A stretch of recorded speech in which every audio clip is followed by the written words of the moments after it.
नमस्कार दोस्तों, स्वागत है आप सभी का रोशन सा स्टडी पॉइंट पर। और आज हम लोग देखने वाले हैं अपने क्लास 11 के होम साइंस का आपका चैप्टर नंबर 2, जिसका हमारा नाम रहने वाला है स्वयं को समझना। तो चैप्टर के नाम से हम थोड़ा जो हमारा चैप्टर है उसका इंट्रो ले लेते हैं। क्या है इसके अंदर, हम क्या मेनली पढ़ने वाले हैं स्वयं के बारे में। स्वयं का मतलब कि हमने कौन कौन से चेंजेस अपने लाइफ में देखे हैं बचपन से लेकर बड़े होते हुए, वो सारी चीजें मेनली हम इस चैप्टर के अंदर कवर करने वाले हैं। आपने भी फेस किया होगा, जब आप छोटे रहे होगे, थोड़े बड़े हुए होगे, थोड़े बड़े हुए होगे, तो कुछ ना कुछ चेंजेस जो है आपकी बॉडी में, आपके लाइफस्टाइल में, आपकी सोसाइटी में, आपकी थिंकिंग में कुछ ना कुछ चेंजेस तो जरूर ही आए होंगे, है ना। तो वही चेंजेस हम मेनली यहाँ पर समझने वाले हैं।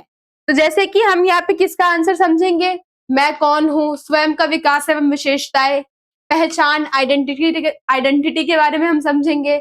संबोध, सेल्फ अवेयरनेस, हम किस तरीके से खुद को अवेयर रख सकते हैं खुद के प्रति, वो हम यहाँ पे समझेंगे।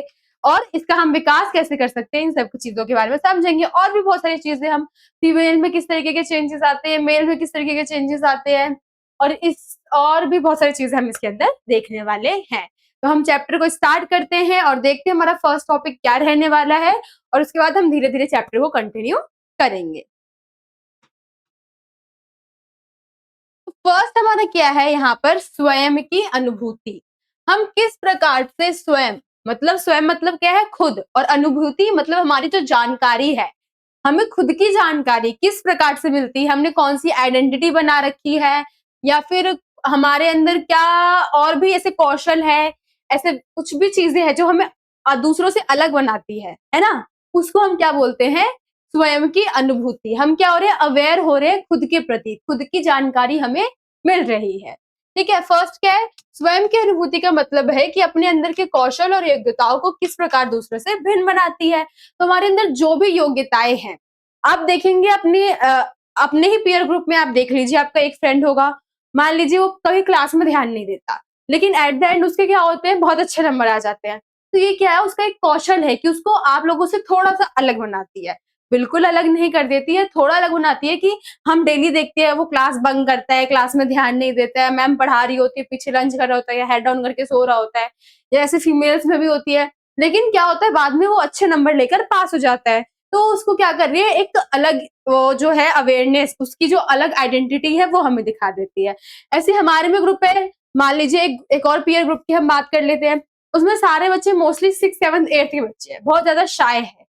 अब 6, 7, 8 के बच्चे खुद को प्रेजेंट भी नहीं कर पाते, उनको थोड़ा बहुत चीजें बोलने आती है, लेकिन उनमें से ही कोई एक ऐसा होगा जो 6th क्लास से खुद को प्रेजेंट करना जानता होगा।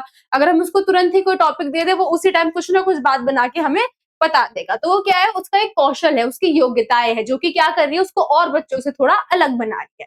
तो यही क्या होती है, हमारी आइडेंटिटी होती है, स्वयं की अनुभूति होती है, जो हमें बताती है कि हम किस प्रकार से दूसरों से अलग है, हमारे अंदर कौन सी कौशल है, कौन सी योग्यताएं हैं, यही हमारी स्वयं की अनुभूति के अंदर आती है। ठीक है, स्वयं या आत्म एक व्यक्ति की पहचान होते हैं।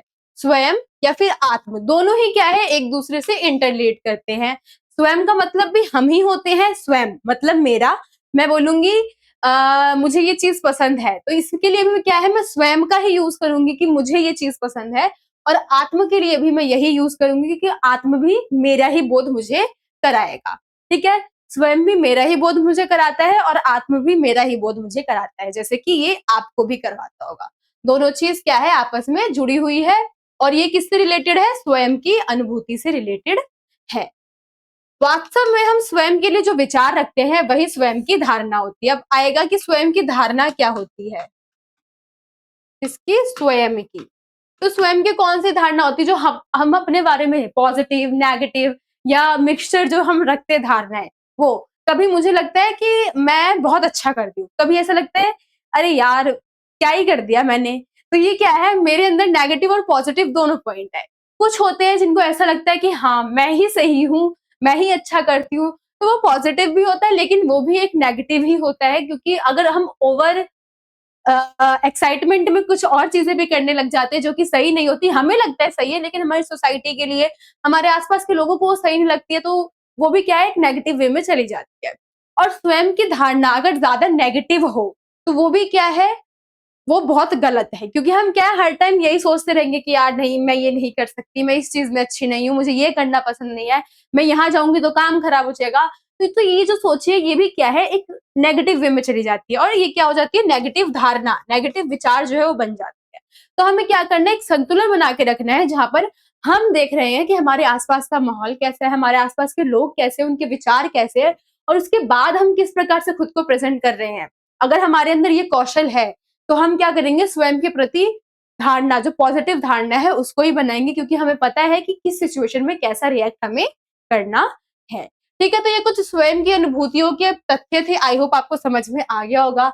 बाकी यहाँ हम देख लेते हैं कि स्वयं की अनुभूति में कौन कौन से पक्ष जो है वो आते हैं। जैसे मैं पढ़ाई काफी तेज करता हूँ, एक बच्चा है जिसको लगता है, या फिर ऐसा रियल में होगा कि उसके टेस्ट होते, जैसे फर्स्ट टू फिफ्थ क्लास में मुझे भी लगता था कि मैं बहुत तेज हूँ, क्योंकि हमेशा मेरी पोजीशन आती थी फर्स्ट सेकंड थर्ड, इन्हीं पोजीशन में मैं रहती थी। तो मुझे उस टाइम लगता था कि यार मैं तो बहुत इंटेलिजेंट हूँ। लेकिन फिर धीरे धीरे आते आते जैसे कंपटीशन बढ़ता गया, फिर जो है हमारी पोजीशन धीरे धीरे नीचे आती गई। और ऐसे बहुत सारे बच्चों के साथ होता है। ठीक है, तो ये जो थिंकिंग थी मेरे को, जब मैं फिफ्थ क्लास में थी, ये थिंकिंग थी कि मैं पढ़ने में बहुत तेज हूँ, तो उस टाइम वो मेरी अनुभूति थी, वो उस टाइम मेरा विचार था मेरे बारे में कि मैं बहुत अच्छा पढ़ती। ठीक है, मेरे सबसे मधुर संबंध है। कुछ लोग होते हैं कि अब सबसे, एक होता है शाय पर्सन जो कि किसी से बात नहीं कर पाता है, लेकिन एक होता है एक्सट्रोवर्ट पर्सन। वो क्या करता है, उसको जो मिलता है वो उससे फ्रेंडशिप करना, हैंडशेक करना, और भाई कैसा है, और बहन कैसी है, ऐसे चलता है। ठीक है, उसकी कनेक्शन ना आप देखोगे आपके स्कूल में भी कोई ना कोई होगा, उसके कनेक्शन हर टीचर से होते हैं, वो मोस्टली हर स्टूडेंट को जानता है। फीमेल में भी ऐसा होता है और मेल में भी ऐसा होता है। तो क्या है, उसको उसके अंदर कौन सी भावना होती है कि वो सबके साथ क्या करता है, अच्छे संबंध बना लेता है तुरंत। ठीक है, तो ये क्या है, उसका एक कौशल है। मैं दूसरों की मदद करता हूँ। तो बहुत सारे लोग ऐसे भी होते हैं जिनका नेचर बहुत अच्छा होता है, वो दूसरों की मदद कर रहे हैं, क्योंकि कुछ लोग ही होते हैं जो दूसरों की हेल्प करते हैं, है ना। तो क्या है, दूसरों की हेल्प करना भी हमें क्या करती है, और लोगों से अलग बनाती है। मैं शारीरिक रूप से आकर्षक हूँ। कोई लड़का है, लड़की है जो कि स्मार्ट और ब्यूटीफुल लगती है देखने में, और लोग भी उसको अप्रिशिएट करते हैं कि हाँ तुम हैंडसम हो, तुम क्यूट हो, तुम ब्यूटीफुल हो, ऐसे बोल के। तो क्या है, वो अपनी एक पहचान के रूप में उसको बना लेते हैं, और उनको क्या लगता है कि यही मेरी क्या है, कौशल है, मेरी योग्यताएं है, जो मुझे सबसे अलग बनाती है, कि मैं बहुत ज्यादा स्मार्ट या हैंडसम हूँ। ठीक है, तो ये सोच क्या है लोगों के अंदर होती है। तो आई होप आपको ये वाले पॉइंट्स जो है समझ में आ गए होंगे, आप इसका स्क्रीनशॉट ले सकते हैं, फिर हम नेक्स्ट पॉइंट को देखेंगे।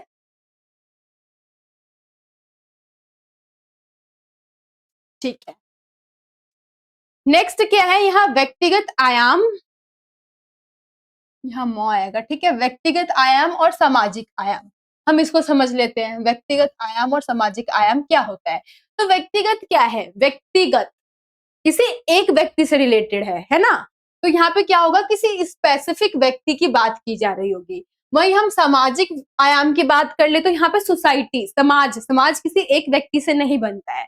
समाज में दो या दो से अधिक लोग होते हैं, उसके बाद ही समाज क्या होता है, निर्मित हो पाता है। ठीक, तो इसमें क्या है, बहुत सारे लोगों के साथ हमारे संबंध, संपर्क किस प्रकार से, वो भी हम इसमें जानेंगे। तो पहले व्यक्तिगत आयाम का डेफिनेशन समझ लेते हैं।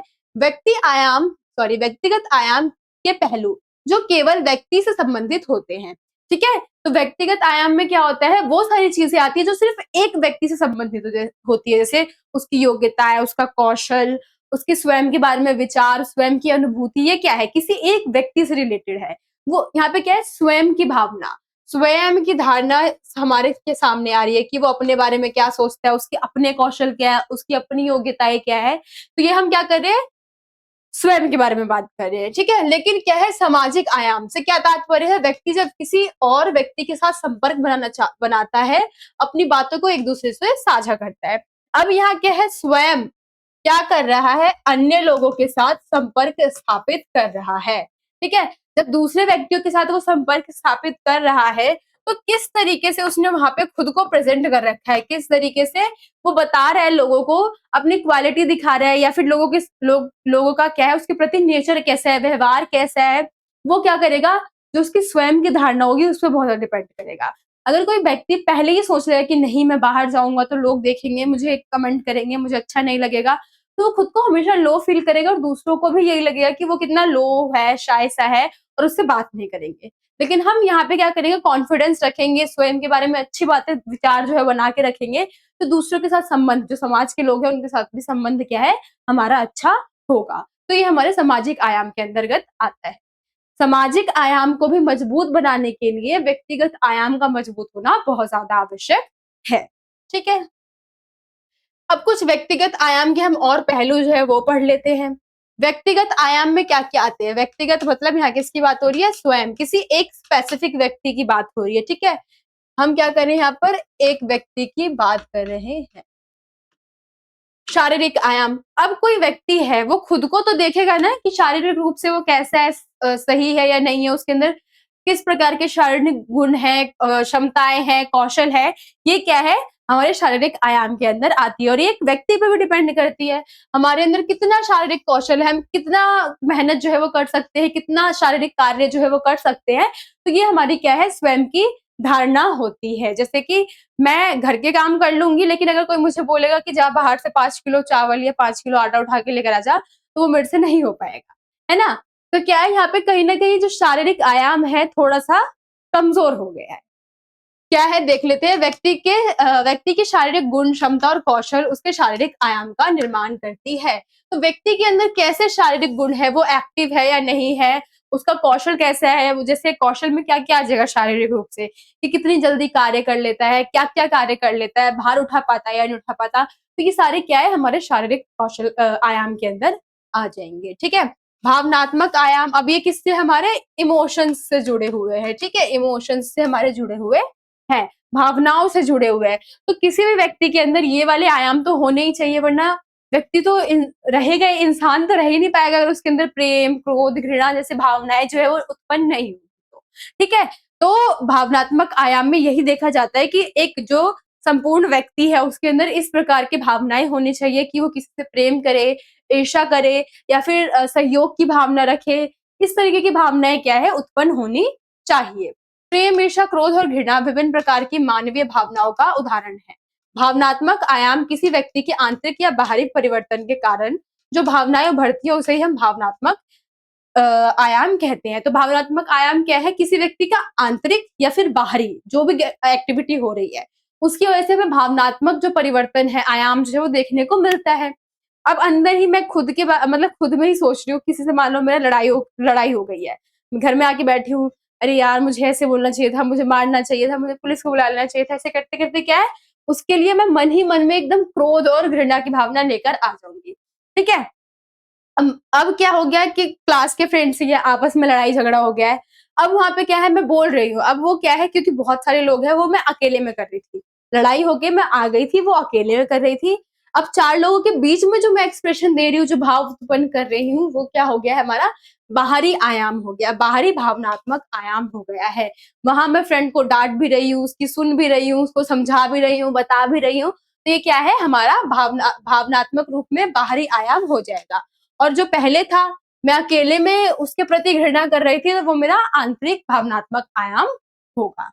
ठीक है, तो आई होप आपको भी पॉइंट समझ में आ गया होगा, आप इसका स्क्रीनशॉट ले सकते हैं।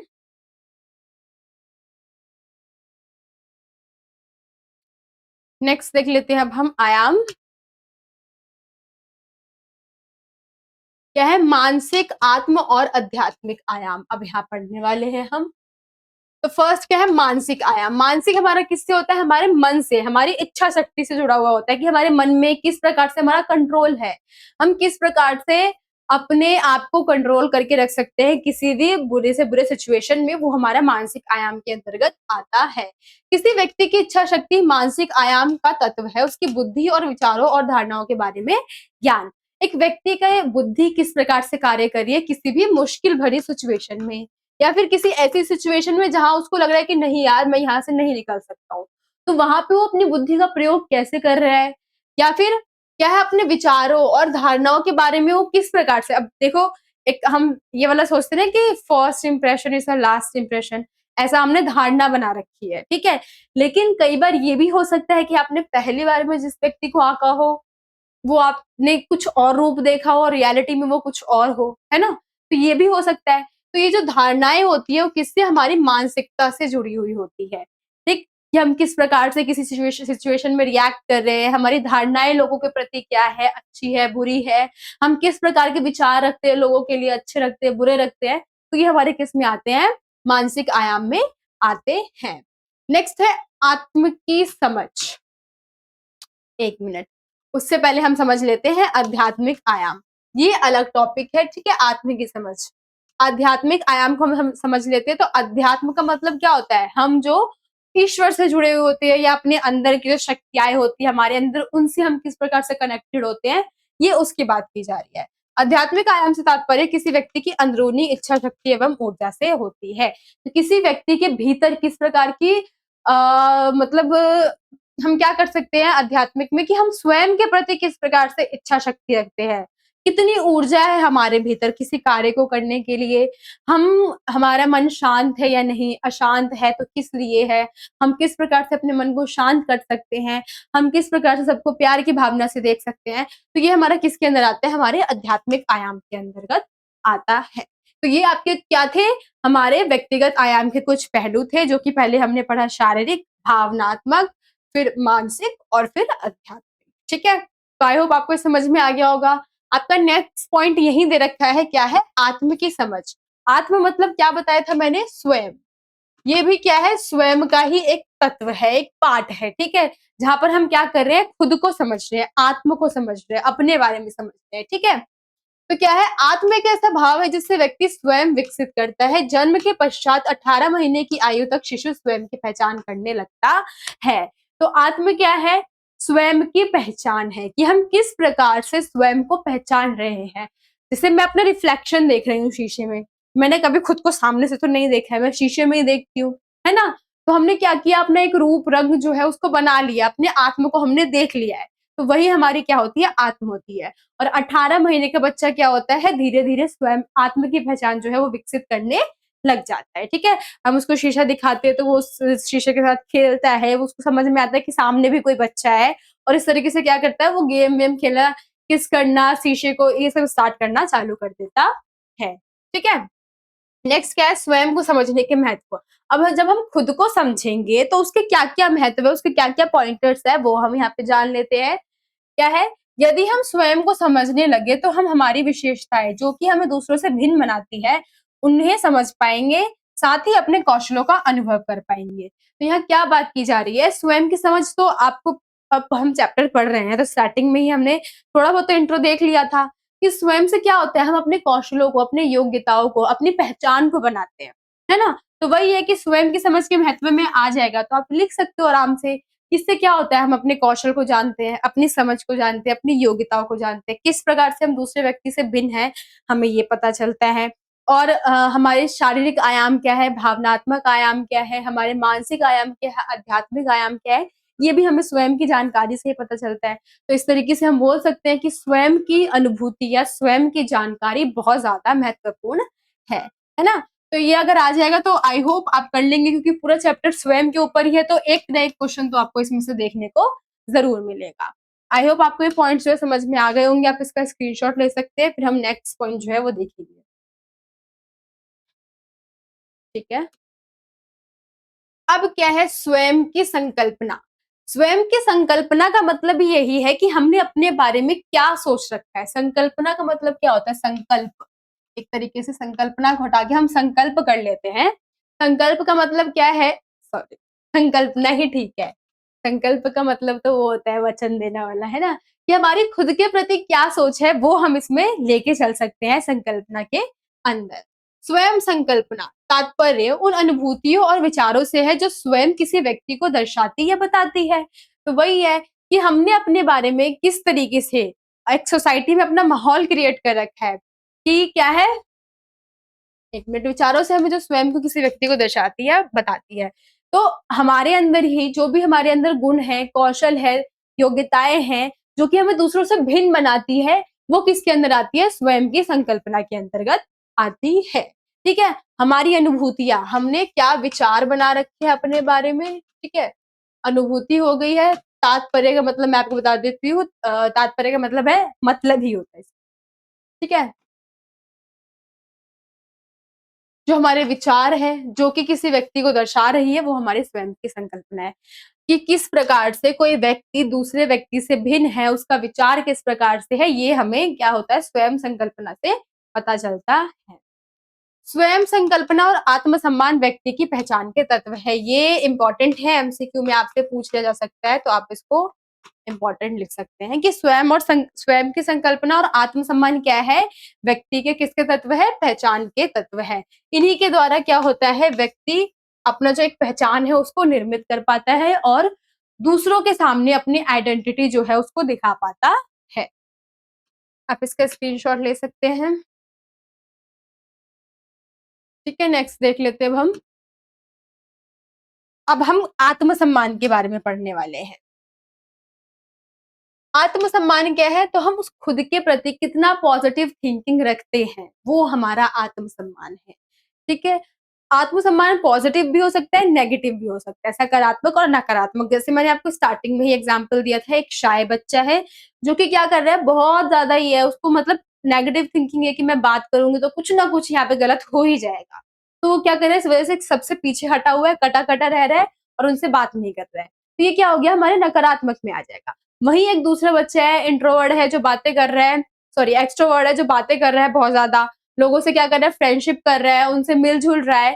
तो क्या है, उसकी एक अच्छी पहचान जो है सोसाइटी में बनेगी। तो वो क्या हो जाएगा, हमारा एक सकारात्मक आत्मसम्मान हो जाएगा। तो व्यक्ति कितना अच्छा अपने बारे में सोचता है वो हमारे सकारात्मक में आएगा, और जितना बुरा अपने बारे में सोचेगा वो हमारा नकारात्मक के अंतर्गत आएगा। देख लेते हैं सकारात्मक आत्मसम्मान मतलब क्या है, पॉजिटिव हमारा जो आइडेंटिटी है वो उसकी बात हम करेंगे। सकारात्मक आत्मविश्वास में हम स्वयं के लिए सदैव अच्छा ही सोचते हैं। ठीक है, ये जब भी आएगा तो एक पॉइंट तो कंफर्म ही है, सकारात्मक का मतलब यही होता है अच्छा। हम अपने बारे में क्या कर रहे हैं, बहुत अच्छा सोच रहे हैं अपने बारे में, मतलब हमारे हमें फुल कॉन्फिडेंस है कि हाँ हम कहीं जाएंगे, एक बार ट्राई करेंगे गलत हो गया, दो बार ट्राई करेंगे फिर गलत हो जाएगा, लेकिन हम तीसरी बार ट्राई करेंगे तो ये काम जरूर हो जाएगा। तो क्या है, यहाँ पे एक पॉजिटिव थिंकिंग हमें शो हो रही है, जो कि किस में आता है, सकारात्मक आत्मसम्मान के अंतर्गत आता है। अब सकारात्मक व्यक्ति के कुछ गुण होते हैं वो हम देख लेते हैं। तो हमेशा आशावादी रहता है, जैसे कि वो कभी भी ना नेगेटिव थिंकिंग नहीं रखेगा, हमेशा उनके अंदर ये रहेगा कि चलो कोई नहीं, एक रास्ता बंद हुआ है, हम दूसरा ना दूसरा जरूर ढूंढ लेंगे, हम यहाँ फंस गए हैं, कोई बात नहीं, हम रास्ता ढूंढेंगे, नहीं हो पाएगा तो कोई ना कोई आ जाएगा। तो इस तरीके से क्या है, जो सकारात्मक सोच वाले होते हैं वो हमेशा आशावादी रहते हैं कि जो भी सिचुएशन आई है हम उसको कैसे भी करके फेस करके निकल जाएंगे। ये हमेशा सकारात्मक आत्मसम्मान वाले व्यक्ति के अंदर ये वाली भावना होती है। स्वयं पर विश्वास रखना, अब क्या करते हैं सकारात्मक व्यक्तित्व वाले लोग, क्या करते हैं, अपने ऊपर विश्वास रखते हैं कि मैं ये काम कर सकता हूँ, मैं ये कार्य कर लूंगा, इतने दिन में कर लूंगा। किसी चीज के लिए उनके अंदर ये नेगेटिव थिंकिंग नहीं आती कि नहीं ये नहीं हो पाएगा, ये मैं नहीं कर पाऊंगा, चाहे कितना भी ट्राई कर लूं नहीं हो पाएगा। जो सकारात्मक वाले होंगे वो तो कहेंगे कोई बात नहीं, हम एक बार ट्राई करेंगे, दो बार ट्राई करेंगे, तीन बार ट्राई करेंगे, कभी ना कभी तो हो ही जाएगा। ये सोच क्या होती है, हमेशा सकारात्मक व्यक्ति वालों के अंदर देखने को मिलती है। स्वयं को चिंता मुक्त रखते हैं, हमेशा पॉजिटिव थिंकिंग होती है, अच्छी चीजें सोचते हैं, तनाव नहीं लेते हैं, स्ट्रेस जैसी चीजें उनके आसपास भी नहीं रहती है। उनको पता होता है कि सिचुएशन हर हर किसी के लाइफ में होती है, हर कोई फेस करके आया हुआ होता है और उस सिचुएशन से निकला हुआ होता है, तो हम भी वो चीज कर सकते हैं। तो ये हमारे सारे क्या थे, सकारात्मक आत्मसम्मान वालों के गुण थे। ठीक है, अब हम थोड़ा नकारात्मक वालों को देख लेते हैं कि इनके भीतर किस प्रकार की भावनाएं जो है स्वयं के प्रति होती है। तो फर्स्ट केस में व्यक्ति स्वयं के प्रति केवल नकारात्मक चीजों को सोचता है। यहाँ पे व्यक्ति के अंदर हमेशा नेगेटिव थिंकिंग रहती है कि मैं ये कार्य नहीं कर पाऊंगा, मैं जब भी जाऊंगा, मैं जहां भी जाता हूँ वो काम खराब हो जाता है, मैं कितना भी ट्राई कर लूं, एक बार, दो बार, तीन बार, 10 बार, 50 बार, 100 बार, तब भी मैं ये काम नहीं कर पाऊंगा। तो क्या है, ऐसी थिंकिंग हमारी किन में होती है, नकारात्मक आत्मसम्मान वालों में होती है। ये क्या कहते हैं, अब इनके भी कुछ गुण देख लेते हैं हम, क्या होते हैं इनके। तो निराशावादी होते हैं, जैसे कि बताया मैंने, पहले ही हार मान लेंगे कि नहीं मैं ये काम नहीं कर पाऊंगा चाहे कुछ भी हो जाए। कार्य करने से पहले क्या हुआ, इन्होंने हार मान ली। तो क्या है, निराश ही होंगे ना, पहले ही सोच ले कि नहीं यार मैं जाऊंगा, मुझे पता है ये खराब हो जाएगा, मेरे को नहीं करना। ऐसी वाली थिंकिंग क्या होती है, हमारे नकारात्मक आत्मसम्मान वालों के अंदर होती है। स्वयं पर बिल्कुल भरोसा नहीं होता। तो यही चीज हम इसमें ले सकते हैं कि क्या है, बच्चा अब व्यक्ति जो है वो क्या कर रहा है, उसको खुद के बारे में, खुद पे बिल्कुल भरोसा नहीं है। हम कोई भी कार्य करवा रहे हैं, कोई भी कार्य उसको देना चाहते हैं, तो पहले ही बोल देगा कि यार मुझे पहले ही पता है, कंफर्म पता है कि मैं ये नहीं कर पाऊंगा। जैसे आपने बहुत सारे, अभी 11th से 12th में जाओगे, कुछ आपके फ्रेंड्स होंगे जिनके अंदर ये वाली सोच हमेशा रहेगी कि मैं कितना भी ट्राई कर लूं, रिजल्ट मेरा अच्छा आएगा ही नहीं। तो क्या है, उसको खुद पे भरोसा नहीं है, इसलिए उसके अंदर ये वाली सोच जो है वो विकसित हो चुकी है। दूसरों से तुलना करना, तो जो नकारात्मक आत्मसम्मान वाले व्यक्ति होते हैं हमेशा दूसरों से तुलना करते हैं। दूसरों से तुलना करना अच्छी बात होती है, बट ये अच्छी बात नहीं होती कि हम चाह रहे हैं कि नहीं उसके स्थान पे ही जाके हम बैठ जाए, तो ऐसा नहीं हो सकता। अगर आप दूसरों से तुलना करके क्या कर रहे हो, उससे आगे निकलने का प्रयास कर रहे हो, तो बहुत अच्छी बात है। लेकिन आप ये कह रहे हैं कि नहीं, ये इंसान यहाँ ना होकर मुझे ही यहाँ इसके जैसा बन जाना चाहिए था, तो ये चीज क्या है, बहुत ज्यादा नेगेटिव होती है। वो हमेशा तुलना करते हैं, यार वो कितना स्मार्ट है, वो कितनी सुंदर है, उसके फैमिली बैकग्राउंड कितना अच्छा है, वो कितनी रिच है, फोन आईफोन ले रखा है, ये ले रखा है, वो ले रखा है। तो हमेशा क्या करते हैं, वो खुद दूसरों से तुलना खुद की करते रहते हैं कि मेरी लाइफ में ही सारी प्रॉब्लम है। ये उनके अंदर ये वाली भावना होती है। वही सकारात्मक वाले सोचते हैं कि कितनी भी प्रॉब्लम आ जाए, हम कैसे भी कुछ ना कुछ करके इस चीज को फेस करके हम यहाँ से निकल जाएंगे। तो आई होप आपको ये वाला पॉइंट जो है समझ में आ गया होगा। आप इसका स्क्रीनशॉट ले सकते हैं। ठीक है, नेक्स्ट देख लेते हैं अब हम, क्या है यहाँ पे, व्यक्तिगत पहचान और सामाजिक पहचान। बिल्कुल उसी के जैसे, जैसे हमने व्यक्तिगत आयाम और सामाजिक आयाम पढ़ा था, वैसे ही है। व्यक्तिगत पहचान क्या है, किसी एक व्यक्ति की स्वयं के बारे में जो सोच होती है, जो कि उसको क्या कर रही है, अन्य समाज से भिन्न बना रही है। और सामाजिक पहचान क्या है कि उसने समाज में, सोसाइटी में अपनी पहचान कैसे बना रखी है, वो हमें सामाजिक पहचान से पता चलता है। तो फर्स्ट हम यहाँ व्यक्तिगत पहचान देख लेते हैं। व्यक्तिगत पहचान से तात्पर्य है व्यक्ति की उन विशेषताओं से है जो उसे अन्य समाज से भिन्न बनाती है। मैं अच्छा पढ़ती हूँ, जैसे हमने वहां देखा था, मैं अच्छा पढ़ती या फिर पढ़ता हूँ। मुझे क्या है, दोस्त बनाना पसंद है, जल्दी मेरे दोस्त बन जाते हैं।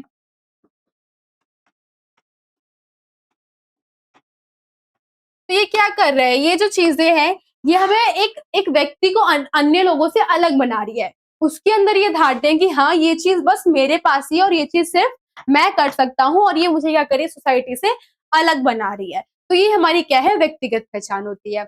अब सामाजिक पहचान में क्या है कि हमने समाज में कैसा बना रखा है, अच्छा स्थान है, सकारात्मक है, नकारात्मक है, तो ये क्या है, हमारे सामाजिक पहचान के अंदर आता है। सामाजिक पहचान से तात्पर्य है जब व्यक्ति अपनी योग्यताओं से समाज में कोई स्थान या समाज से जुड़ जाए। ठीक है, अब क्या हुआ है, अब मान लो कोई टीचर बना है, टीचर बनते क्या, उसकी एक पॉजिटिव जो है आइडेंटिटी, वो क्या होगा, सोसाइटी में हमें देखने को मिलेगी।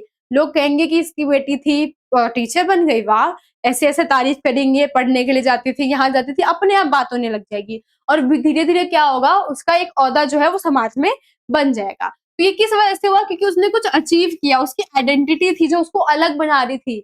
उसका पहचान क्या था कि वो अच्छा पढ़ा सकती थी, अपने ज्ञान को दूसरों तक पहुंचा सकती थी। वो उसका एक क्या था, व्यक्तिगत पहचान थी, जिसकी वजह से उसने क्या किया, समाज में अपनी एक पहचान बना ली। तो मैंने स्टार्टिंग में ही बोला था कि व्यक्तिगत पहचान के बिना सामाजिक पहचान कुछ भी नहीं है। बहुत ज्यादा इंपॉर्टेंट है सामाजिक पहचान में व्यक्तिगत पहचान का। नेक्स्ट देख लेते हैं अब हम, स्वयं की संकल्पना और पहचान के विकास को प्रभावित करने वाले कारक। अब हमारी संकल्पना को, हमारी पहचान को कौन से कारक प्रभावित करते हैं, कौन से ऐसे नेगेटिव पॉइंटर्स है जो कि हमें इफेक्ट डालते हैं, हमारी पहचान को इफेक्ट डालते हैं, हमारी जो स्वयं के बारे में सोच होती है उसको इम्पैक्ट डालते हैं, इफेक्ट डालते हैं। वो सब चीजें अब हम यहाँ पे देखने वाले हैं। फर्स्ट, आयु। ठीक है, आयु, एज जो है हमारा बहुत ज्यादा इंपॉर्टेंट रोल निभाता है एक व्यक्ति की आइडेंटिटी में। जैसे ही आप स्टार्टिंग में, आपको बस मैं ही नजर आएंगे कि मैं हूँ, हर जगह मैं हूँ, बस मैं हूँ, ऐसा। ठीक है, अब यहाँ मैं की बात, मेरी बात नहीं कर रही हूँ। जब बच्चे होते हैं तो उनके अंदर यही भावना सबसे पहले विकसित होती है कि नहीं, ये बस मैं ही हूँ, मुझे ही चाहिए, मेरा ही है। ऐसी भावना से उत्पन्न होते होते 18 की एज में बच्चों के अंदर, युवाओं के अंदर फिर ये सोच आने लग जाती है, मैं कौन हूँ, मैं किस लिए हूँ, मेरा अस्तित्व क्या है, मुझे किस यहाँ पर होना भी चाहिए था या नहीं होना चाहिए था। तो हम मैं से लेकर कौन हूं तक का सफर तय करते हैं। ठीक है, तो ये किससे डिपेंड होता है, ये आयु पे। आयु के हिसाब से हमारे अंदर ये वाले चेंजेस जो है वो देखने को मिलते हैं। व्यक्ति की स्वयं संकल्पना जीवन भर चलने वाली प्रक्रिया है। अपने बारे में सोच हमेशा व्यक्ति क्या करता है, चेंज करता रहता है। हो सकता है कि आज मैं पढ़ने में अच्छी हूँ, कल को मैं पढ़ाने में अच्छी हो जाऊंगी। हो सकता है आज मैं दूसरों की हेल्प करती हूँ, कुछ साल बाद क्या करूंगी, दूसरों के साथ मेरे मधुर संबंध बनाने में अच्छी हो जाऊंगी। तो क्या है, व्यक्ति क्या कर रहा है, अपने बारे में जो सोच है उसको तुरंत तुरंत विकसित करता रहता है। जिसमें बच्चा या किशोर जो कि स्वयं को अपनी आयु से ज्यादा कम समझता है, ठीक है। यहाँ पे क्या बात हो रही है, एक बच्चा, वो उसको क्या लगता है कि नहीं मैं 5 साल का नहीं हूँ, ये वाली भावना उसके अंदर होती है कि नहीं मैं 5 साल का नहीं हूँ, मैं बहुत बड़ा हूँ, मुझे ये सारी चीज ला के दे दो। एक बच्चे के अंदर ऐसी भावना होती है। वही जब वो बच्चा किशोर बनता है तो उसके अंदर फिर क्या भावना आने लग जाती है, मैं कौन हूँ, मैं किस लिए हूँ, मेरा होना भी सही है या नहीं है, परिवार के साथ मेरे संबंध अच्छे क्यों नहीं है। ये सारी चीजें क्या है, आयु के हिसाब से चेंज होती रहती है, ठीक है। लिंग, अब लिंग भी बहुत ज्यादा इम्पैक्ट डालती है अपने बारे में, क्योंकि मोस्टली हम देखते हैं कि आप अगर हम पॉवर्टी वाले एरियाज में जाए, ठीक है, वहां पे जाए अगर हम देखें तो वहां पे लड़कियों की जो मतलब हम देखते हैं ना सिचुएशन थोड़ी सही नहीं। रूरल एरिया में हम अगर जाएंगे तो वहां की सिचुएशन सही नहीं है अर्बन एरिया के अकॉर्डिंग, ठीक है। तो वही है कि अधिकतर अध्ययनों के उपरांत यह देखा गया है कि 12 वर्ष के आसपास की आयु के लड़कों की अपेक्षा लड़कियों की स्वयं की संकल्पना निम्न स्तर की होती है। हाँ, तो क्या बता रखा है कि 12 वर्ष की आयु में क्या हो रहा है कि लड़कियों की संकल्पना जो है लड़कों से थोड़ी कम होती है। लड़का अपने बारे में पॉजिटिव चीजें सोचता है, मैं अच्छा हूँ, मैं बहुत अच्छा हूँ, मैं स्मार्ट हूँ, पढ़ाई में अच्छा हूँ, मैं खेल में अच्छा हूँ, मेरी बॉडी अच्छी है। तो लड़कों के अंदर ये भावना उत्पन्न हो जाती है। लेकिन लड़कियों की भावना थोड़ी सी क्या हो जाती है, पिछड़ जाती है, क्योंकि यहाँ पे उनको बहुत सारी चीजें जो है फेस करने को मिलती है। अब इसी एज में लड़कियों की बहुत सारी मतलब जो हेल्थ इश्यूज होते हैं वो भी देखने को मिलते हैं हमें। पीरियड जैसी प्रॉब्लम जो होती है वो भी हमें देखने को मिलती है। 12 से लेकर 14 तक की एज हमारी जो होती है, इसमें मेनली जो है पीरियड्स आना स्टार्ट हो जाते हैं। तो क्या है, यहाँ पे भावनाएं जो है, लिंग जो है एक बहुत ज्यादा इफेक्ट डाल रही है किसके प्रति, हमारी स्वयं की संकल्पना के प्रति, ठीक है। आप इसका स्क्रीनशॉट ले सकते हैं, फिर आगे हम इसी पॉइंट को कंटिन्यू करेंगे।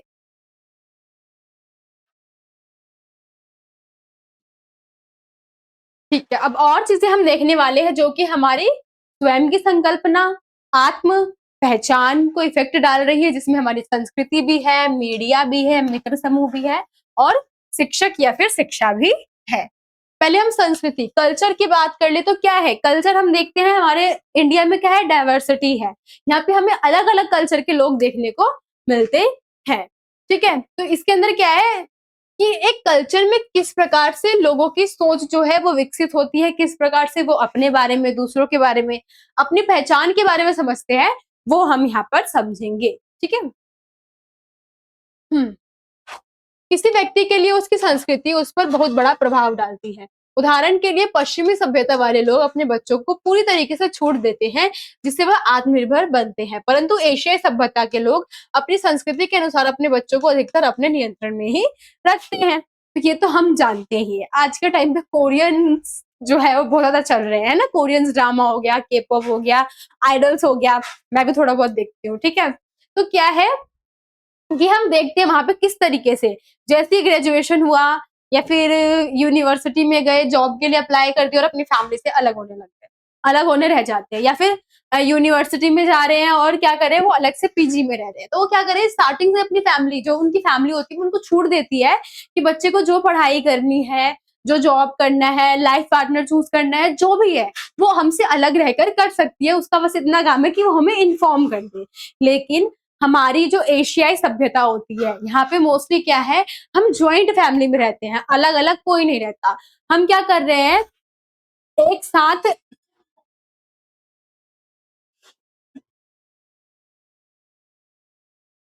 हम क्या कर रहे हैं, एक साथ हम रहते हैं, फैमिली में मम्मी पापा बड़े भाई बहन, हम सब क्या करते हैं, साथ में रहते हैं। तो यहाँ पे क्या है, मोस्टली जो देखा जाता है कि पेरेंट्स क्या करते हैं, बच्चों के ऊपर एक कंट्रोल जो है वो बना के रखते हैं, ठीक है। नेक्स्ट हम मीडिया देख लेते, अब ये भी हम देख लेते हैं। अब जैसे हमारी सोच, मतलब हमारी फैमिली की सोच है, मोस्टली हमारे अंदर वही चीज आती है। अब हम पश्चिमी सभ्यता की बात करें तो क्या है, उनके अंदर हमेशा से ये सोच रहती है कि क्या है, एक अवेयरनेस होती है उनके अंदर कि हम सबसे अलग है, हम अकेले भी रह सकते हैं, खुद को अकेले भी मैनेज कर लेते हैं। उनके पेरेंट्स के अंदर भी यही सोच होती है, उनके बच्चों के अंदर भी यही सोच होती है, उनके ग्रैंड चिल्ड्रन जो आते हैं उनके अंदर भी वही सोच रहती है। और हमारे यहाँ क्या होती है, मेरी जाति ऊपर है, मेरा धर्म ऊपर है, मैं इस कास्ट की हूँ, मैं इस जात की हूँ, तो यही हमारे अंदर चलता है, क्योंकि हमारे आसपास के लोग जो है वो यही सोचते हैं। लेकिन आज के टाइम में बहुत सारी चीजें चेंज हो चुकी है और हमारा देश भी जो है धीरे धीरे तरक्की कर रहा है। ठीक है, नेक्स्ट मीडिया है, तो मीडिया पे हम देखते हैं आर्ट्स वगैरह देखते हैं, हम वीडियोस देखते हैं, तो किस प्रकार से वो वीडियोस और एड्स जो होती है वो हम पे इम्पैक्ट डालती है, इफेक्ट डालती है, वो हम जानेंगे यहाँ पे। तो क्या है, आधुनिक समय में मीडिया किसी व्यक्ति पर बहुत अधिक प्रभाव डालती है। मीडिया द्वारा शरीर की बनावट के लिए किए गए लोगों के मन में एक गहरी छाप छोड़ती है। अब क्या है, मीडिया पे आप देखते हैं बहुत सारा होता है, क्योंकि हमारी सोसाइटी में क्या है, कोई हाइट में कम है तो तेरी हाइट छोटी रह गई, कोई काला है तो तू काली रह गई, कोई लंबा है तो कितना लंबा हो गया, कोई पतली है तो खाती पीती नहीं है क्या, कोई मोटी है तो हमेशा खाती रहती है। ये वाली चीजें क्या है, हमारी इंडियन सोसाइटी में एकदम बहुत गंदी मेंटालिटी बन चुकी है। ठीक है, तो क्या है, मीडिया वाले ना बहुत सारे इससे रिलेटेड हमारे को आर्टिकल्स देते हैं कि आप ये गोली खाइए, 1 हफ्ते में 3 महीने में आपकी हाइट जो है बढ़ जाएगी, आपका रंग जो है वो गोरा हो जाएगा, वजन जो है वो कम हो जाएगा या फिर ज्यादा हो जाएगा। तो क्या है कि अब हमारी मेंटालिटी और हमारी जो सोसाइटी है वो हमारे पहचान पर बहुत गंदा इफेक्ट डालती है, क्योंकि वही हमें, सोसाइटी ही हमें बताती है कि हम अपने लिए पॉजिटिव या फिर नेगेटिव व्यू जो है वो रखें, है ना। तो उसी में क्या करती है, हमारी मीडिया भी अपना हाथ डाल देती है, जिसकी वजह से हमें क्या है, हम वो दवाई भी खाते हैं और हमें फिर ये लगता है कि नहीं मेरी बॉडी ही खराब है, मेरे ऊपर कोई चीज असर नहीं करती है। हम रिव्यू देख रहे थे 4-5 कि मेरे को असर हो गया है, मेरी 3 महीने में 2 फीट 2 इंच हाइट बढ़ गई है। ये सोच के हम जब वो दवाई लेकर आते हैं हमारे ऊपर असर नहीं करता है, और फिर हम यही सोच लेते हैं कि नहीं मेरे अंदर ही गलती है, मेरे अंदर ही कमी है, इस वजह से ये चीज मेरे ऊपर इफेक्ट नहीं करती। तो यहाँ पे क्या हुआ, हम स्वयं के प्रति एक नेगेटिव धारणा जो है वो बनाने लग जाते हैं। नेक्स्ट क्या है, शिक्षा हमारा, शिक्षा किसी व्यक्ति के पहचान के लिए बहुत महत्वपूर्ण होते हैं। जो व्यक्ति जितना शिक्षित होगा उसकी पहचान उतनी ही मजबूत होती जाएगी, क्योंकि शिक्षा क्या करती है, एक अनपढ़ व्यक्ति की पहचान को भी बहुत ज्यादा आकर्षित जो है पहचान में बदल देती है। नेक्स्ट क्या है, मित्र समूह। अब हमारा पीयर ग्रुप भी हमारी पहचान पे बहुत ज्यादा इफेक्ट डालता है। अब हमारे पीयर में ही मान लो कि है हाई क्लास लोग हैं, खाते पीते घर से है, हट्टे कट्टे हैं, लंबे लंबे है, ऊपर से हम बीच में से ले आए जिनकी हाइट छोटी है थोड़ी सी, और कुछ कुछ दिक्कतें हैं उनके अंदर, तो क्या होगा, वो जब भी हम पे कमेंट करेंगे ना, भले ही पॉजिटिव हो या नेगेटिव हो, हमें उसका असर हमारे ऊपर जरूर पड़ेगा। अगर वो नेगेटिव कर रहे हैं तो हम चाहेंगे कि यार नहीं वो इतनी अच्छी लगती है, मुझे भी उसके जैसे बनना है, ये सोच विकसित होने लग जाती है। अगर वो पॉजिटिव कमेंट करते हैं तो हम पूरे दिन खुश रहते हैं कि हाँ मेरे दोस्त ने क्या किया, मेरी तारीफ की है, जो कि यूजुअली नहीं करता है। तो ये भावनाएं क्या है, ये भी बहुत ज्यादा इफेक्ट डालती है। व्यक्ति के मन में स्वयं की छवि उसके आसपास के लोगों के हिसाब से होती है, इसलिए व्यक्ति की पहचान के लिए मित्र समूह का होना बहुत ज्यादा जरूरी होता है। तो जैसा मित्र समूह हमारे बारे में सोचेगी, हमें बताएगी क्या है, वो हमारे ऊपर एक इम्पैक्ट इफेक्ट जो है वो डालेगी। आप इसका स्क्रीनशॉट ले सकते हैं, फिर हम नेक्स्ट पॉइंट जो है वो देखेंगे।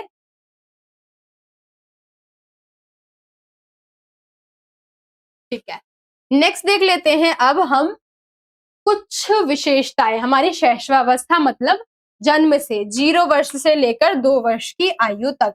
अब ये मत बोलना कि आपने कहीं 2 वर्ष बोला है, कहीं 18 वर्ष महीने बोला है। तो क्या है, हमारी जो शैशवावस्था है उसकी आयु अलग अलग, जो हमारे दार्शनिक है, हमारे थिंकर्स है, या फिर हमारे जो हमारे सीडब्ल्यू में होते हैं कुछ फिलोसफर्स है, उनके अकॉर्डिंग क्या है, ये अलग अलग है, ये एक जैसे नहीं होते हैं। किसी ने इसको 4 पार्ट में, किसी ने इसको 3 पार्ट में, किसी ने इसको 5 पार्ट में डिवाइड कर रखा है। ठीक है, तो यहाँ पे आपको एजेस जो है थोड़ा अलग अलग देखने को मिलेगी। ऑप्शन में अगर 0 से 2 वर्ष होगा तो आप उसको टिक करिएगा, अगर नहीं मिलता है तो 0 से 18 महीने होगा तो आप उसको भी टिक कर सकते हो। ठीक है, बाकी हम देख लेते हैं शैशवावस्था के दौरान हमारी पहचान। वैसे आपके यहाँ पर 18 महीने ही दे रखा है, तो अगर 18 महीने होगा तो आप वही क्लिक कीजिएगा। ठीक है, देख लेते हैं शैशवावस्था क्या है, हमारे जन्म से लेकर 18 वर्ष की, या फिर हम जब स्टमक में होते हैं मम्मी के, तब से लेकर हमारी 18 वर्ष की आयु। स्वयं को पहचानने की क्रिया मुख्य रूप से शैशव काल में ही होती है। हम क्या करते हैं, शैशव काल से ही धीरे धीरे खुद को पहचानना शुरू कर देते हैं। क्या कर रहे हैं हम, यहाँ पे देखो ये बच्चा क्या कर रहा है, शीशे में देखकर खुद को स्माइल कर रहा है। तो यहाँ पे क्या हुआ कि इस एज में ही हमने क्या कर दिया, धीरे धीरे खुद को जानना स्टार्ट कर दिया है।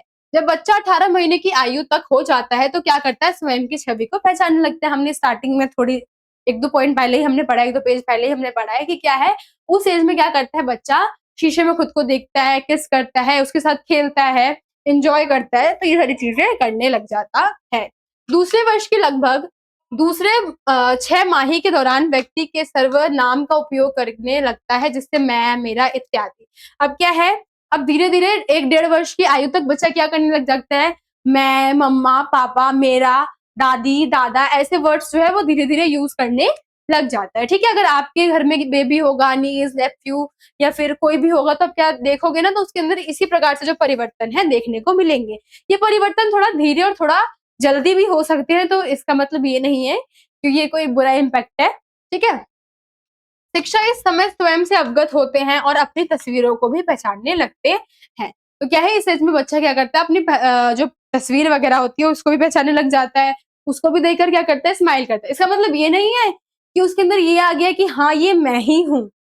अगर आप शीशा दे रहे हो, देख रहे हैं, वो शीशा में हाथ उठ रहा है, ये हाथ उठ रहा है, तो एक बार को हम समझ लेते हैं कि हाँ बच्चा जान रहा है कि वो मैं हूँ। लेकिन फोटो वगैरह हम देखोगे तो उसको ये लगेगा कि हाँ मेरे ही जैसा एक बच्चा क्या है, सामने बैठा हुआ है और मुझे उसके साथ खेलना है। ठीक है, अब प्रारंभिक बाल्यावस्था देख लेते हैं। 3 से 6 वर्ष की होती है हमारी प्रारंभिक बाल्य अवस्था। तो 3 वर्ष की आयु तक बच्चों में भाषा का विकास हो जाता है।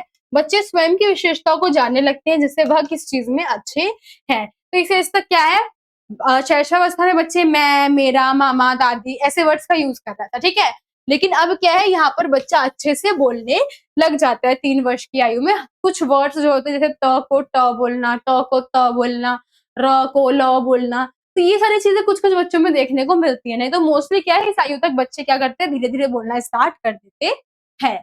शारीरिक विशेषताओं के आधार पर, मूर्त गतिविधियों के आधार पर, स्मरण शक्ति के आधार पर, ये क्या है, कुछ चेंजेस है बच्चों के अंदर जो हमें देखने को मिलते हैं हमें उनके इस आयु में, 3 से 6 वर्ष की आयु में। क्या है, शारीरिक विशेषताओं के आधार पर। अब बच्चा क्या है, खुद को डिफाइन करता है कि क्या, मैं इन लोगों से अलग हूँ। मेरी हाइट बड़ी है, उसकी हाइट छोटी है, या फिर मेरी हाइट छोटी है, उसकी हाइट बड़ी है, मैं खेलने में अच्छा हूँ। ये सारी चीजें क्या है, बच्चा इस एज में करना स्टार्ट कर देता है।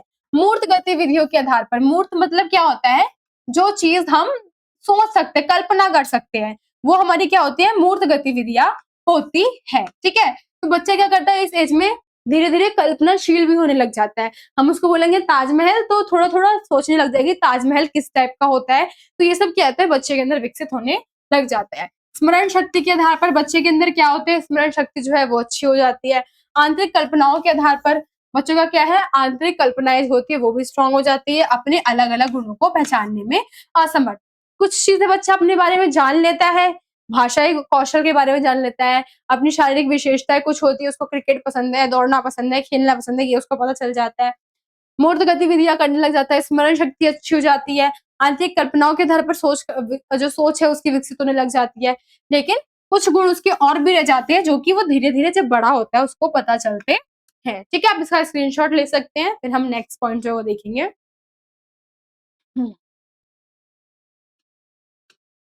मध्यम तथा उत्तम बाल्यावस्था के दौरान, अब हमने शैशवावस्था देख ली है, बाल्यावस्था देख ली है, अब हम क्या देखेंगे, मध्यम बाल्यावस्था देखेंगे और उत्तम बाल्यावस्था देखेंगे। तो क्या है, आंतरिक विशेषताओं के आधार पर, सामाजिक पहचान पर, सामाजिक पहचान के आधार पर, वो में हमारा क्या है, लास्ट वाले का ये बाल्यावस्था। ठीक है, बाल्यावस्था में ही है कि क्या है, बच्चा आंतरिक विशेषताओं के आधार पर भी भेदभाव करने लग जाता है और सामाजिक पहचान के आधार पर भी लोगों को क्या करता है, थोड़ा बहुत डिफरेंशिएट करने लग जाता है। अब हम देख लेते हैं मध्यम बाल्यावस्था के बारे में कि 7 से 11 वर्ष, मध्यम बाल्यावस्था या उत्तम बाल्यावस्था की बात करें तो ये एक ही होती है। ठीक है, हम बाल्यावस्था को क्या करते हैं, 2 पार्ट में डिवाइड कर देते हैं, एक होता है हमारा मध्यम और एक होता है हमारा बाल्य। ठीक है, या फिर उत्तम बाल्य। अब इसकी आयु हमारी क्या थी, 3 से लेकर 6 वर्ष, और इसकी हमारी आयु क्या है, 7 से लेकर 11 वर्ष। लेकिन ये पार्ट किसके हैं, हमारे बाल्यावस्था के ही पार्ट है। देख लेते हैं हम फिर इसको। 7 से 11 वर्ष की आयु को मध्यम तथा उत्तम बाल्यावस्था कहते हैं। इस अवस्था में बच्चों की स्वयं के प्रति सोच अधिक जटिल हो जाती है, वे दूसरों की तुलना में स्वयं को आंकने लगते हैं। अब पहले बच्चा क्या कर रहा था, वो देख रहा था कि अपने सोसाइटी के आसपास के लोगों से संबंध बना रहा था, मूर्त चीजें सोच रहा था, या फिर उसके अंदर क्या शक्तियां है, क्या कौशल है, उसको पहचानने की कोशिश कर रहा था। अब इस एज तक आते आते बच्चे ने क्या कर लिया है, एक सुदृढ़ क्या किया है, अपने बारे में जो सोच है उसको बना लिया है। अब उसको पता चल गया कि हाँ नहीं, मैं ज्यादा अच्छा डांसिंग में हूँ, ज्यादा अच्छा सिंगिंग में हूँ, ज्यादा अच्छा ड्राइंग में हूँ। अब उसकी एक स्ट्रॉन्ग कल्पना शक्ति जो है वो बन चुकी है। सामाजिक तुलना के आधार पर वास्तविक जीवन के आदर्श एवं स्वयं के आधार पर। अब ये क्या है कि बच्चे ने क्या किया है, सॉरी ये वाला हमारा इसी पेज का था, ठीक है, इसी पेज से हमारे 4 टॉप पॉइंट्स थे ये वाले, कि बच्चे ने क्या किया, अपनी पहचान को किस प्रकार से बनाना चालू किया है, तो आंतरिक विशेषताओं के आधार पर। अब बच्चे को पता चल गया कि उसके भीतर किस प्रकार की विशेषताएं जो है वो है। सामाजिक पहचान के आधार पर समाज में क्या करने लग गया बच्चा, अपनी स्थिति को धीरे धीरे अच्छा बनाने लग गया है। सामाजिक तुलना, अब ये भी उसको पता चल गया कि समाज के लोग मेरे लिए पॉजिटिव चीजें बोल रहे हैं या फिर नेगेटिव चीजें बोल रहे हैं। वो चाहता है कि समाज के लोग पॉजिटिव बोले, इसलिए क्या कर रहा है, वो मेहनत करता है और नई नई चीजों को पाता है, जिससे कि क्या है, वो रोज उसको पता है कि अगर वो अच्छा करेगा तो उसके पापा मम्मी दादा दादी जो भी है उसकी तारीफ करेंगे। तो बच्चा उस टाइम पे क्या चाहता है कि सारी चीजें जो है वो मैं ही जीत लूं, ठीक है। वास्तविक एवं आदर्श के आधार पर अब क्या है, अब बच्चा रियल चीजों को भी जानने लग गया है, ठीक है। उस टाइम वो अमूर्त मूर्त चीजों को जानना था, अब क्या किया उसने, रियल चीजों को भी जानना स्टार्ट कर दिया है। आदर्श और स्वयं के बारे में जो अच्छी सोच है उसको भी विकसित करना चालू कर दिया है। तो आप इसका स्क्रीनशॉट ले सकते हैं। फिर हम नेक्स्ट पॉइंट देखेंगे।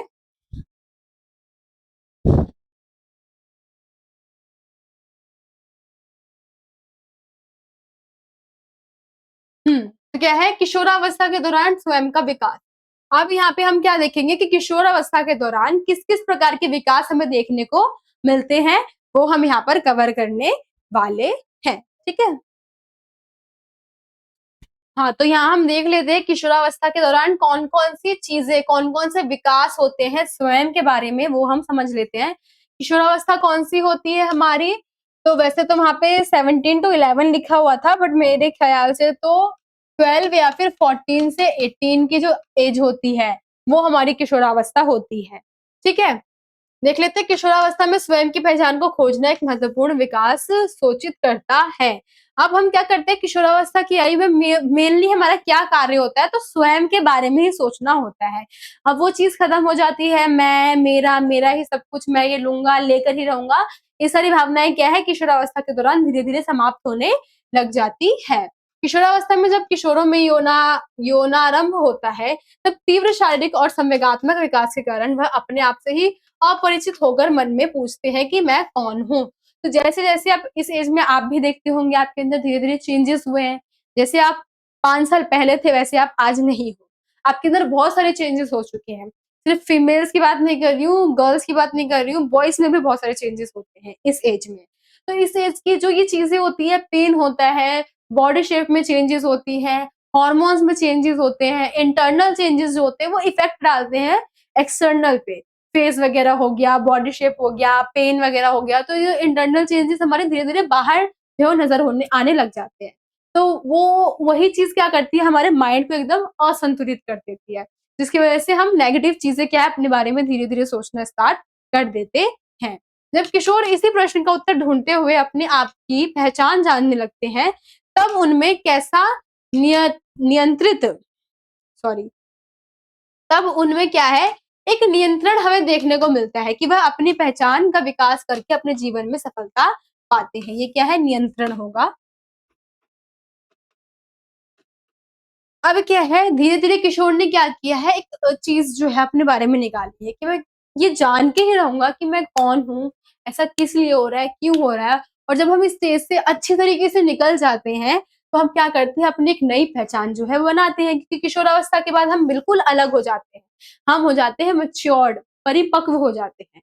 अब हमारे अंदर वो चीजें नहीं रह जाती कि हम लड़ाई करेंगे किसी चीज के लिए, हमारे अंदर ऐसी भावना होगी, कोई बात नहीं, आपको ये चाहिए आप ले लो, मैं दूसरी ले लूंगा, ठीक है। और कुछ लोगों में ये चीजें तेजी से मतलब जल्दी हो जाती है, कुछ चीजों में लोगों में ये धीरे धीरे होती है।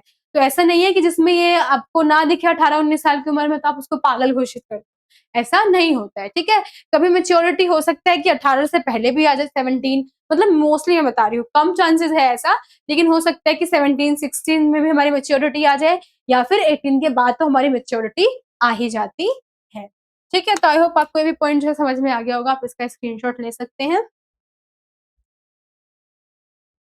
नेक्स्ट देख लेते हैं अब हम, इसी में ही आगे के पॉइंट है, स्वयं की पहचान बनाने के लिए जो किशोर है वह धीरे धीरे अपनी बाल्यावस्था की पारिवारिक भावनात्मक निर्भरता को सामाजिक स्वाधीनता में बदलता है, जो उसे अपनी पहचान बनाने में सहायता करती है। अब क्या है, किशोर किशोर के अंदर ना ये बहुत ज्यादा, मैं बोलूं तो रहता है कि वो अपनी पहचान बनाने के लिए एकदम उत्सुक रहता है।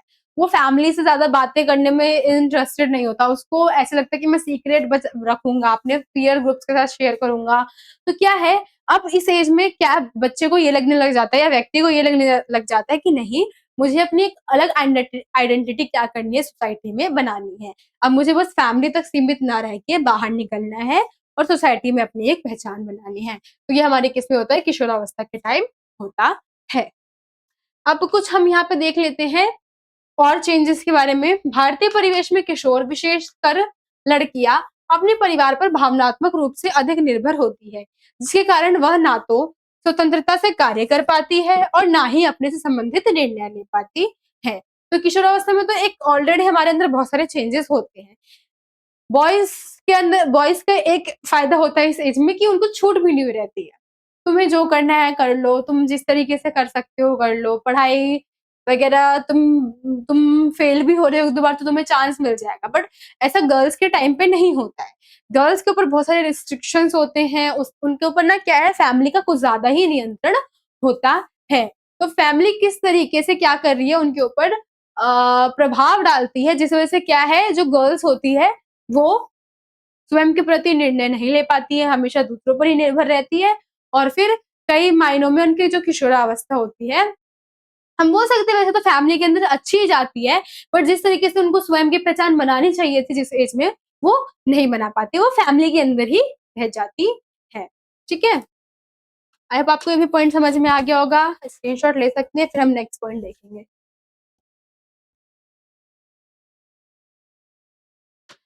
अब क्या है, किशोरावस्था में स्वयं की भावना की विशेषताएं। अब किशोरावस्था में हमारे अपने प्रति कैसी कैसी भावनाएं होती है हमारे लिए, वो हम यहाँ पर देख लेते हैं। क्या है, किशोर स्वयं को विवेचन, संक्षिप्त और केवल विचार रूप में देखते हैं। अब यहाँ क्या है, किशोर के अंदर ना एक ये रहता है कि हम अपने बारे में कैसे विचार रख रहे हैं।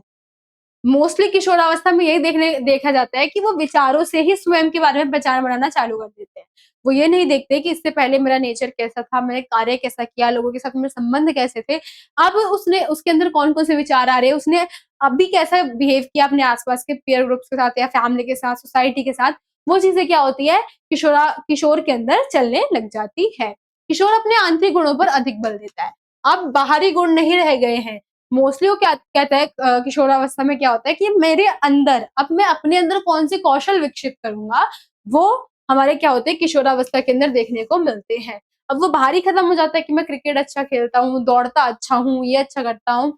अब क्या है, वो चाहता है कि मैं अंदर से कोई कौशल विकसित करूं जो कि मुझे एक अच्छी पहचान सोसाइटी में बनाकर दे। किशोर स्वयं का विवेचन शांत, सवाल सच्चा, बहादुर, भावुक और संवेदनशील अथवा साहसी होने के रूप में देते हैं। अब किशोर के अंदर ना अलग अलग चीजें जो है वो हमेशा चेंजेस जो है वो आते रहते हैं, कभी वो खुद के बारे में पॉजिटिव सोचता है, कभी नेगेटिव सोचता है, कभी अच्छा सोचता है। तो क्या है, किशोर मोस्टली क्या करते हैं, खुद को शांत, सच्चा, बहादुर, भावुक, संवेदनशील और साहसी, ऐसे वर्ड से क्या करता है, खुद को डिफाइन करता है कि मैं ये काम तो तुरंत कर सकता हूँ, मैं हर छोटी बात पे रो देना या फिर लड़ाई कर लेना, झगड़ा कर लेना फैमिली वालों से, या फिर किसी सिचुएशन में बिल्कुल शांत रहना, कुछ रिएक्ट ही ना करना, या बहुत अच्छा सच्चा व्यक्ति, ट्रू व्यक्ति होना कि जो हुआ है उसको सच सच बता दे। तो ये क्या है, किशोर अपनी भावनाएं जो है वो बनाकर रखता है। किशोरावस्था में स्वयं के बारे में अस्थिर भावना होती है। तो क्या है, जैसे यहाँ पर हमने देख लिया कि भावनाएं तुरंत बदलती रहती है। कभी हम खुश हैं तो कभी हम उदास हो जाएंगे, कभी हम अच्छे से किसी व्यक्ति से बात करें, तुरंत उसने कोई ऐसी बात बोल दी जो हमें अच्छी नहीं लगती, हम तुरंत चिड़चिड़ हो जाएंगे। तो ये भावनाएं क्या है, किशोर में आती रहती है, जो कि अस्थिर होती है, तुरंत आती है तुरंत चली जाती है। किशोर बच्चों की अपेक्षा स्वयं के बारे में अधिक सचेत रहते हैं और अपने में ही ध्यान मग्न मग्न होगा यहाँ पे, ठीक है, मग्न रहते हैं। तो क्या है, बच्चों की अपेक्षा अब क्या हो गई है, किशोरों के अंदर क्या हो गई है, एक सचेतता की भावना आ गई है। बच्चे तो पहले ऐसे होते हैं कि हमें क्या फ़र्क पड़ रहा है, कौन हमारे बारे में क्या सोच रहा है, हम तो बस कर देंगे। लेकिन किशोरावस्था में क्या होती है, ये भावना चेंज हो जाती है और किशोर क्या करते हैं, अब खुद से ज़्यादा वो देख रहे हैं कि आस-पास का माहौल कैसा है, आस-पास के लोग कैसे हैं, और उसके बाद ही हम चीज़ों को रिएक्ट करेंगे। आई होप आपने स्क्रीनशॉट ले लिया होगा। नेक्स्ट हम देख लेते हैं प्रारंभिक वर्षों के दौरान स्वयं का विकास। हम स्टार्टिंग में प्रारंभिक वर्षों में धीरे-धीरे कैसे स्वयं का विकास करते हैं, वो हम यहाँ पर देखने वाले हैं, ठीक है? फर्स्ट क्या है, व्यक्तिगत पहचान को पहचानना। अब यहाँ पे क्या है, अपनी पहचान को हम क्या कर रहे हैं, प्रारंभिक वर्षों में पहचान रहे हैं। आसपास के लोगों द्वारा लिए गए नाम से स्वयं को जोड़ना। स्टार्टिंग में क्या किया है, अब कोई हमें, जब हम बच्चे होते हैं, कोई डुग्गू बोलता है, कोई बाबू बोलता है, कोई सोना बोलता है, तो ये जो वर्ड्स होते हैं हम क्या करते हैं, इससे धीरे धीरे खुद को रिलेट करने लग जाते हैं और अपनी पहचान को ही हम प्रारंभिक वर्षों में धीरे धीरे बनाना चालू कर देते हैं। वस्तुओं में भिन्नता करना।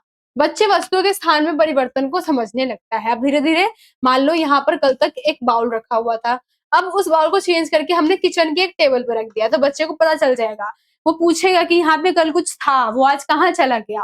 तो ये क्या है, धीरे-धीरे भावनाएँ विकसित होने लग जाती है। प्रश्न उत्पन्न होना।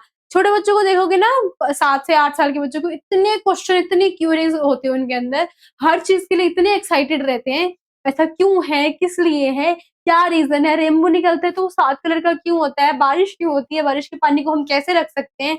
बारिश ऊपर कहाँ से होती है? तो ऐसे प्रश्न बच्चों के अंदर बहुत ज़्यादा होते हैं, ठीक है? बच्चों के अंदर कई रचनात्मक भावनाएँ उत्पन्न होती है, जो कि वो प्रश्न के रूप में पूछता है। ये ग्लास है, तो ये ऐसे डिज़ाइन का क्यों है? गोल क्यों नहीं है? ये कटोरी है, तो ऐसे क्यों है? तो ये सारे प्रश्न जो थोड़े लॉजिक वाले भी होते हैं और लॉजिक लेस भी होते हैं। वो प्रश्न क्या है, बच्चा धीरे-धीरे पूछना चालू कर देता है। पहचान की भावना का निर्माण। बच्चों को प्रोत्साहन द्वारा उससे चीज़ की पहचान करवाना जो उसके लिए आवश्यक हो। अब इस एज में क्या कर रहा है बच्चा, धीरे-धीरे चीज़ों को पहचानना भी चालू कर देता है, जो कि उसके लिए आवश्यक होती है। नेक्स्ट देख लेते हैं किशोरावस्था के दौरान होने वाले कुछ परिवर्तन, जैसे कि जैविक और शारीरिक परिवर्तन। किशोरावस्था के दौरान किशोर और किशोरियों में कुछ शारीरिक परिवर्तन होते हैं, जैसे बाहर से क्या होती है, लंबाई का बढ़ना इत्यादि। इसमें वृद्धि और सुदृढ़, ठीक है, यहाँ सुदृढ़ रूप में आएगी, ठीक है, सुदृढ़ रूप में भी आता है। क्या है, यहाँ बता रखा है कि किशोरों के अंदर बहुत सारे चेंजेस हमें देखने को मिलते हैं इस आयु के अंदर, ठीक है, इस आयु के भीतर, जैसे कि लंबाई का बढ़ना, आवाज का चेंज होना, और शारीरिक जो हमारी चीजें होती है, हमारा बॉडी होता है उसका चेंज होना, बॉडी स्ट्रक्चर का चेंज होना, तो ये सारी चीजें हमें यहाँ पर मेनली देखने को मिलती है। नेक्स्ट देख लेते हैं किशोरों में जैविक और शारीरिक परिवर्तन। अब हम देखेंगे कुछ कुछ किशोरों के अंदर कुछ जैविक और शारीरिक, आंतरिक और बाहरिक परिवर्तन होते हैं। तो परिवर्तन किस प्रकार से उनको इफेक्ट करते हैं वो भी हम यहाँ पर देखेंगे। फर्स्ट यहाँ पर हम लड़कियों का देखेंगे और फिर सेकंड हम लड़कों का देखेंगे।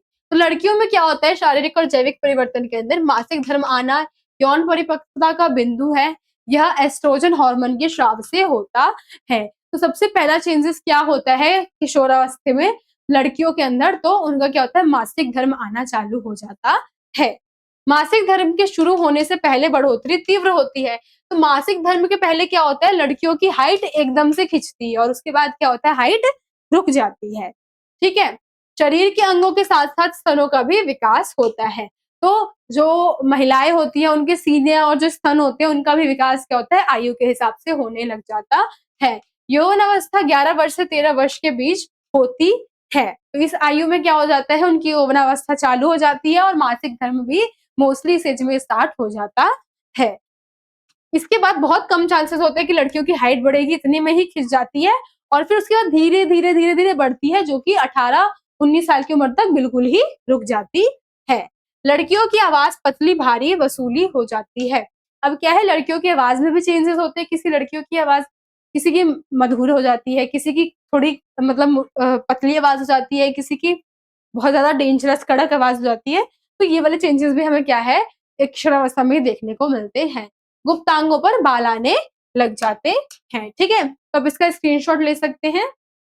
ज्यादा कुछ नहीं है, जो भी फीमेल है उन्होंने ये चीज फेस की है, और जो बॉयज है आजकल स्कूलों में भी इसके बारे में शिक्षा जो है दी जाती है आप सभी को, कि किस प्रकार से लड़कियों के अंदर चेंजेस हमें देखने को मिलते हैं, और ये चेंजेस कोई बुरे नहीं है। ठीक है, अच्छे चेंजेस होते हैं और सबको ही इनके लिए अवेयर होना जरूरी होता है।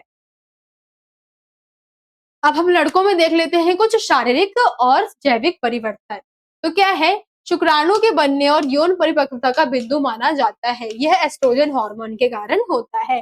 महिलाओं में जो पीरियड्स हो रहे थे वो भी एस्ट्रोजन हार्मोन की वजह से हो रहे थे, और बॉयज में क्या है, यौन परिपक्वता में शुक्राणु जो है वो बहुत ज्यादा इंपॉर्टेंट रोल निभाते हैं, जो कि एस्ट्रोजन हार्मोन्स की वजह से ही होता है। कुछ विशेष वयस्क विशेषताओं के विकास से पहले बढ़ोतरी तीव्र गति से होती है।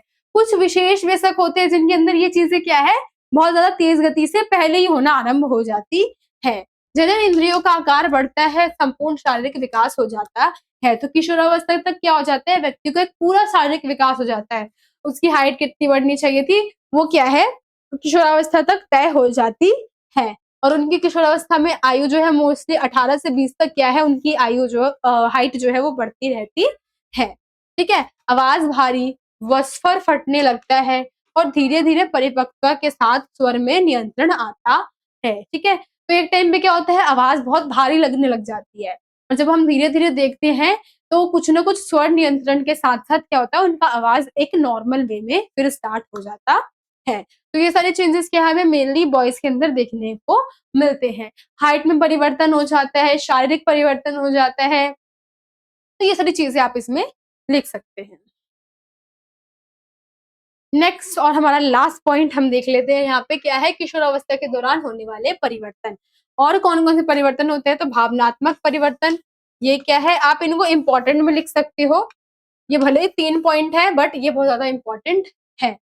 भावनात्मक परिवर्तन, संज्ञानात्मक परिवर्तन, सामाजिक परिवर्तन। वो जो हमने पढ़े थे वो आंतरिक परिवर्तन थे और बाहरी परिवर्तन थे, बट ये पूर्ण रूप से क्या है, हमारे बाहरी परिवर्तन है, जो कि किस पे इफेक्ट डाल रहे हैं, हमारे माइंड पर इफेक्ट डालते हैं। ठीक है, तो सबसे पहले क्या है, भावनात्मक परिवर्तन। किशोरावस्था के दौरान हो रहे परिवर्तनों से किशोर या किशोरी में अपने शारीरिक सॉरी अपने शारीरिक बनावट के लिए चिंतित होते हैं, जिसे भावनात्मक परिवर्तन कहा जाता है। तो भावनात्मक परिवर्तन भी क्या है, इस आयु में स्टार्ट हो जाता है। हम अपने बारे में जो भी चीजें सोचते हैं, ऐसा क्यों हूँ, किस लिए हूँ, क्या रीजन है, बाल झड़ने का, बाल बढ़ने का, शरीर में परिवर्तन का, आकारों के बढ़ने का, ये क्या चीज है। तो ये क्या है, ये जो सोच होती है वो हमारी भावनात्मक परिवर्तन में आती है। संज्ञानात्मक परिवर्तन हमारे किससे जुड़ा होता है, माइंड से रिलेटेड होता है। कुछ मानसिक प्रक्रियाओं में विकास हो जाना कि चिंतन तथा तर्क मानसिक स्मृति से परिपूर्ण होते हैं, संज्ञानांत कहलाती है। जो भी चीज हमारे माइंड से, हमारे सोच से रिलेटेड होती है वो हमारे क्या आती है, संज्ञान के अंदर आती है। और हम किस प्रकार से फिर जो सोच है उसको हम विकसित करते हैं, अपने चिंतन को विकसित करते हैं, वो हमारे संज्ञानात्मक परिवर्तन के अंदर आता है। सामाजिक एवं सांस्कृतिक परिवर्तन, तो क्या है, समाज और हमारे जो मित्र है उनकी बात यहाँ पे मोस्टली की जाएगी कि सामाजिक मान्यताओं की अनुरूप वह वार तथा दूसरों के साथ अच्छे संबंध स्थापित करना। हम किस प्रकार से दूसरों के साथ अच्छे संबंध स्थापित कर रहे हैं, एक अच्छा एनवायरनमेंट प्रोवाइड करवा रहे हैं लोगों को, और लोगों की सोच कैसे हमारे प्रति, तो ये सारे हमारे किस में आ जाएगा, सामाजिक परिवर्तन के अंदर आ जाएगा। ठीक है, तो आई होप आपको पूरा चैप्टर समझ में आ गया होगा। पूरा चैप्टर अपने ही बारे में था, स्वयं के बारे में ही था, जो चीज आप झेल रहे हो या झेल चुके हो उसी के बारे में था। तो आई होप आपको पूरा चैप्टर समझ में आ गया होगा। मेरे एक्सप्लेन करने का तरीका अच्छा लगा तो प्लीज कमेंट करके बताइएगा। कहीं कोई कमी लगी हो तब भी आप कमेंट करके बता सकते हैं। और लोगों को मेरे हिलने से बहुत दिक्कत होती है, मैं हिलती नहीं हूँ, मैं चलती हूँ, बट यहाँ पे ना पता नहीं चलता है जब मैं चल रही होती हूँ तो उनको लगता है बस मैं मूव कर रही हूँ। ठीक है, बस मुझे ये क्लियर करना था। मिलते हैं आपसे अगली वीडियो में, जब तक के लिए थैंक्स।